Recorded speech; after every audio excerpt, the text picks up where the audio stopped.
explain to me, well, first of all, so I have it on tape. Yes. Your name, spelling, and title. Nate Popino, Poppino, Court Communications Manager for the Judicial Branch. Today's proceedings. Yes. Explain what it meant and what it means going forward.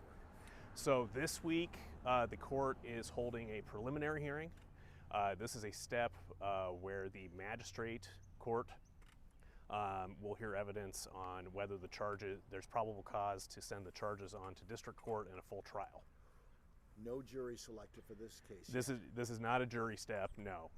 But witnesses could be called in. There may be testimony. There may be, yes. Okay, essentially, this is a preliminary hearing. Okay. Yeah. Let's play Schoolhouse Rock. Yeah. A preliminary hearing is to basically establish if there's, again, probable cause, the underlying foundation for the charges to advance.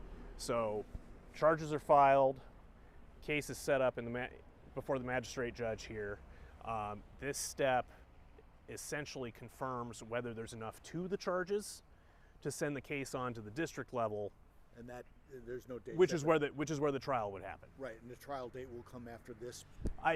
Trial dates would all come after this part of the case, right? Yes, I apologize. I shouldn't be talking over you. No.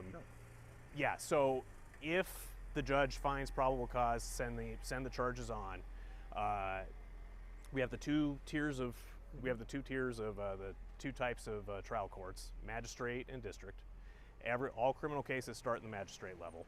Misdemeanors stay at the magistrate level. So if this was a misdemeanor case, it would stay with the current judge and go on to trial. But because this has felony charges, yes, if the judge who's currently overseeing the case finds probable cause, finds that they've met the bar for the charges to advance, then the case will be moved to the district level with a district judge.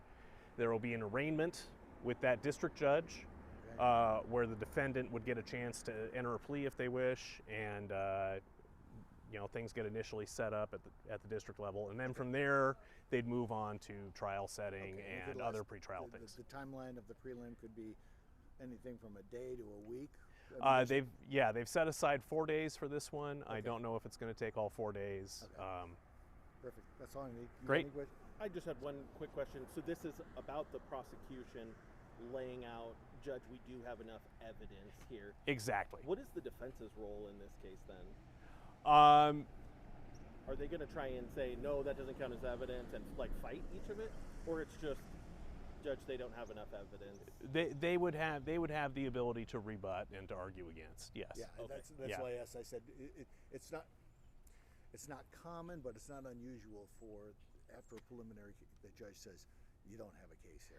You do occasionally see, for example, I've seen where there's multiple charges and the judge ends up saying, well, these ones can move forward, but I don't find probable cause for these, this one, we're going to peel it off, but you can proceed with these. That makes sense. Yeah. Cool. All right, good. Good. Yeah.